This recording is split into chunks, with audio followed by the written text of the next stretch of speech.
ভোটাধিকার নিশ্চিত করতে হবে। আপনারা শান্তি নির্বাচন কমিশন প্রতিষ্ঠা করুন, যে দাবি আমরা সবসময় বলে আসছি। এবং সেই দাবিতে জনগণের ভোটাধিকার রক্ষার জন্য রাজপথে থেকে জনগণকে মোবিলাইজ করার জন্য বাংলাদেশ ইসলামী ফ্রন্ট আর 29টা দলের মতো এই নির্বাচনে আসার জন্য সিদ্ধান্ত গ্রহণ করেছে। কারণ আমাদের সাথে কারো কোনো প্রকার জোর ছিল না।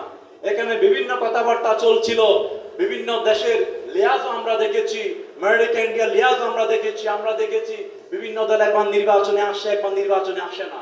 আমি স্মরণ করিয়ে দিতে চাই আমার বিভিন্ন দলের ভাইদেরকে, 28শে অক্টোবর 2023 আমরা দেখেছি আজকে যে বৃহৎ দুই দল দেখা যাচ্ছে, এক দল শান্তিপূর্ণ সমাবেশ করলো, আরেক দলকে পুলিশে মারধর করে তুলে দিল সমাবেশ থেকে। আপনাদের মনে আছে?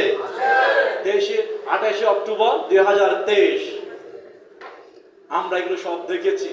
কেউ পর্দার আড়ালে আতাত করছে, কেউ এদিকে আতাত করছে। সেই পর্দার আড়ালে আতাতে আমরা বিশ্বাস করি না। আমরা বলেছি আমরা অতীতেও জুট করি নাই, আমরা 14তেও জুটে ছিলাম না, 18তেও ছিলাম না, 24এও আমরা কোনো জুটে ছিলাম না। আমরা স্বাধীনভাবে আমাদের রাজনৈতিক আদর্শকে মানুষের কাছে পৌঁছিয়ে দেওয়ার জন্য আমরা আমাদের রাজনৈতিক সংগঠনের রাজনৈতিক দলের সিদ্ধান্তে নির্বাচন করেছি। সেই সিদ্ধান্ত ভুলও হতে পারে, শুদ্ধ হতে পারে, সেটার ম্যান্ডেট জনগণই দেবে। আপনি কে সিদ্ধান্ত দেওয়ার? আমরা মজলুম হয়েছি এই আওয়ামী লীগের 14 দলীয় শাসন আমলে। আমরা মজলুম হয়েছি 2001 থেকে 6 সালে বারবারে দুর্নীতিতে যখন চ্যাম্পিয়ন হয়েছিল, তখনই আমরা মজলুম হয়েছি। আমাদের বাকিবিল্লাহ জালালি বাংলাদেশ ইসলামী ফ্রন্টের বিদগ্ধ কেন্দ্রীয় নেতা, উনাকে এই যে চাঁদপুরে যে নদীতে উনি যখন নিখোঁজ হয়েছে, আমরা বারবার সরকারকে বললাম ওনার সন্ধান দিন। আমাদেরকে মিনিমাম কোনো প্রকার সহায়তা করা হয়নি। ওনাকে উদ্ধার করাটাকে, ওনার নিখোঁজটাকে আমাদের মনে হয়েছে এটা পরিকল্পিতভাবে তাকে হত্যা করা হয়েছে। আমাদের কেন্দ্রীয় সভাপতি গোলাম মাহমুদ ভূঁইয়া মানিক ভাই জেল কেটেছে, রিমান্ডে গিয়েছে। আজ আমাদেরকে বিভিন্ন ট্যাগিং এর কথা, ট্যাগিং আমরা দেখি, হাস্যকর যে ট্যাগিং।